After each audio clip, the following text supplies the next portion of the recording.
Let me just take my shoes off. My feet are killing me. On their shoes, though, get a shot of the shoes before I put them on.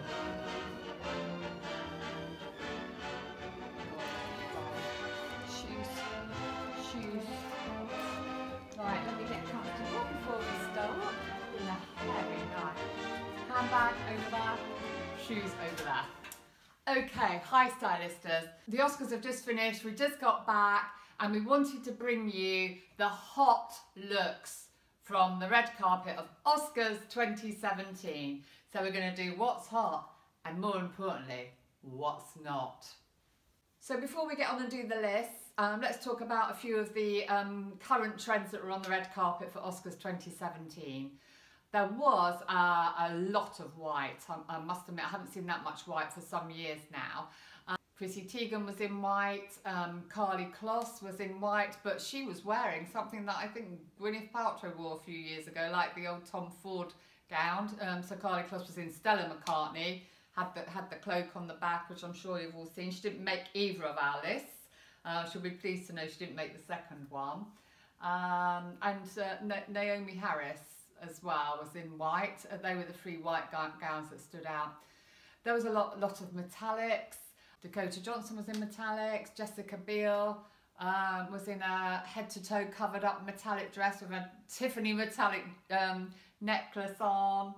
And Cian Barroso was also metallic. So there was a lot of metallics. They were really just three main trends actually. There was lots of the metallics, lots of the white, and also thirdly, lots of covered up long sleeves, high necklines, and that was actually for me quite nice to see. I'm wearing a high neckline, so there was less sort of flesh on show really. Okay, and actually, a lot of them look very comfortable as well in their dresses, which makes a change for us girls, doesn't it? Okay, so let's get on to the lists, what I considered, and again I want to say this is my personal opinion, but normally everybody seems to follow. But there were a few dresses on my love list that may not have been loved by everyone. So let's start with Ruth Negga. I loved this red Valentino floor length dress. When I first saw it, I wasn't sure because it's an unusual dress to see on the red carpet. But it had a high Victorian neckline and long sleeves, and it looked so comfortable, and she looked extremely elegant. And because there were so many white and metallic on the carpet, the red actually stood out. They always say never do a red dress on a red carpet, but for me it actually really worked as well with her colouring and her figure and everything we've talked about in the Style Masterclass. Now a winner for me always, whenever she makes an appearance anywhere, is Halle Berry, and she didn't disappoint tonight. She was wearing the most beautiful, she knows her body, and wore a beautiful Versace gown. It was stunning. And if you get a chance, guys, look, we'll put a picture on the on our site, but look down at the hemline, it's stunning. It really was the detail down there, but the dress looked amazing. She looked amazing. Loved the hair. She looked like she'd actually just got up and hadn't tried too hard at all. Minimum makeup, minimum done to the hair, but looked amazing. She's just somebody that could wear a bin liner and she just looks great. So once again, she's made the best dressed list for 2017. Other dresses that really appealed to me, I think Kirsten Dunst, who's never made one of my best dressed lists. Actually, I loved what she had on. She had on Christian Dior haute couture.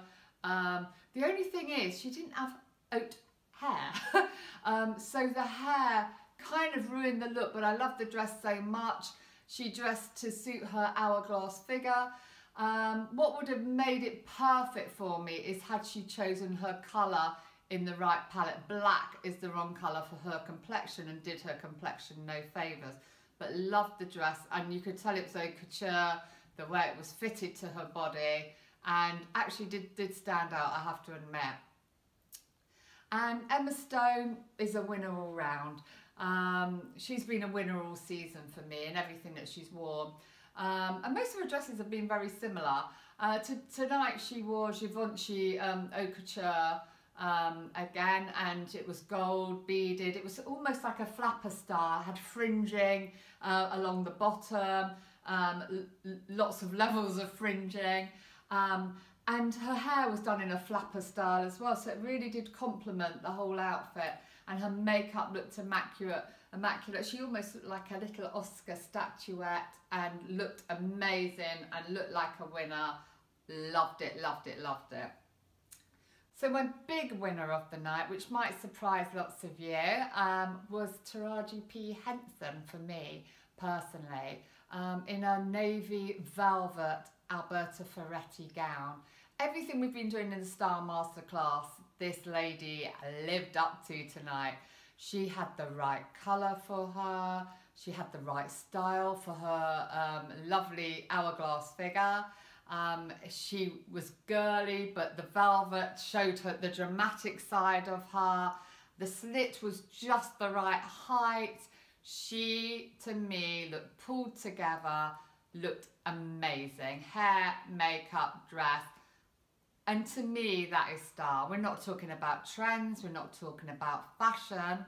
On my channel, we talk about style. And she epitomised style for me. So she gets my best dressed for Oscars 2017, Taraji P. Henson. Well done, girl. Okay, so let's go on to the not so hot list. And I have to say, I was pretty impressed with the Oscars this year. There really were very few strange looks, and some of the stranger looks I actually did like because it suited the dramatic parts of these people's personality. But one look that I really didn't like very early on, actually up to this afternoon when she came down the red carpet, she was one of the early arrivals, was Emma Roberts. To me, it was too revealing. It was almost slutty. It wasn't chic enough for the red carpet. It wasn't glamorous enough. I get that she's young, but even more so, it was just like a couple of pieces of fabric. And it was, I believe, vintage Armani Privé. I think she should have left it in the vintage box, darling. Okay, and secondly, on my worst dress list is, oh my God, Nicole Kidman again. I think she's been on every worst dress list that I've ever done on my blog or my vlog or anything I've written. Nicole, who's your stylist? Do you have a stylist? Call me, Nicole. I think you badly need some help. This dress was absolutely revolting. And I hate to say it, but it's Armani Privé again. I'm sorry, Armani Privé. I picked out two Armanis, but it was truly shocking. It was so wrong for her in so many ways. The big print on this very insipid looking dress totally swamped her. The colour faded into her. She didn't stand out for me at all. Oh my God, Nicole, you get it wrong every time. But I'm sure some people will love it, but personally, I hated it. I mean, she'll begin to think I don't like her, but I do love you, Nicole, but gosh, your dress, thanks. And also Kris Jenner.